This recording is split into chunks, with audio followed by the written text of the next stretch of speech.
আসসালামু আলাইকুম, নুরজাহান্স কুকিং রুমে সবাইকে স্বাগতম। আপনারা তো সবাই দোকান থেকে রেডিমিক্স হালিম মিক্স আনি বানিয়ে খেয়ে থাকেন।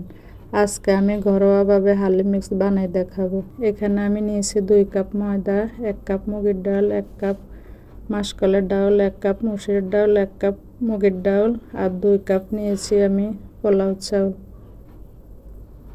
আপনারা এখানে ডাউল যে পরিমাণ নেবেন তার চেয়ে ডাবল নেবেন চাউল আর গম। এখন আমি হালকাভাবে গমগুলোর একটু ভেজে নেব। চুলার আঁচ একদম কমিয়ে 2 থেকে 3 মিনিট ভেজে নেব। গমটা যেন লাল না হয়, তাহলে কালার নষ্ট হয়ে যাবে। আমার ভাজা হয়ে গেছে, এগুলোর আমি এখন ঢেলে নেব। এখন আমি মুগ ডালগুলোরও ভেজে নেব।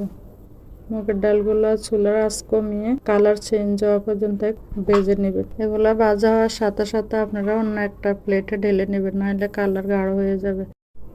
দোকানে রেডিমিক্স হালিম অতটা স্বাস্থ্যকর হয় না, এভাবে আপনারা বাসায় বানাবেন। এটা স্বাস্থ্যকর হয় আর দোকানের প্যাকেটের চেয়ে অনেক মজা হয়। মুগের ডালটা যখন কালার চেঞ্জ হবে তখন উঠে ফেলবেন। আমার এগুলো হয়ে গেছে, আমি এখন ঢেলে নেব। ঢেলে এগুলোর আমি ঠান্ডা করে নেব। আমি এখন এগুলারে মিক্সার দিয়ে গুঁড়া করে নেব। বেশি গুঁড়া করব না, আড়া ভাঙা করে নেব। আপনারা যাদের মিক্সার নাই তারা পাটা বেটে নিতে পারেন। যে আমার এগুলো হয়ে গেছে, এখন আমি মুগ ডালগুলারে এভাবে গুঁড়া করে নেব।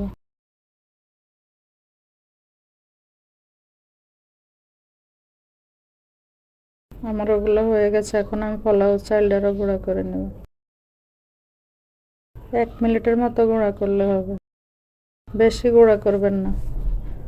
হালকা যেন দানা দানা থাকে, তাইলে আপনার হালিমটা অনেক ভালো হয়।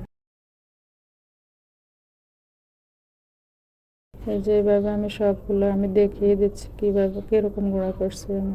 বেশি মিশ করবেন না, বেশি মিশ করলে হালিমটা ভালো হয় না। একটু দানা দানা থাকলে হালিমটা ভালো হয়, খেতে মজা লাগে।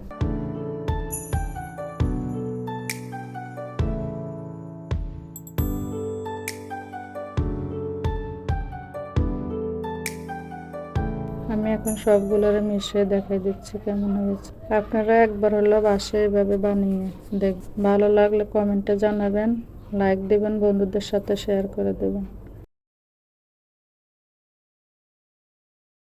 এই যে দেখুন আমার এরকম হয়েছে সবগুলো মিশানো করা।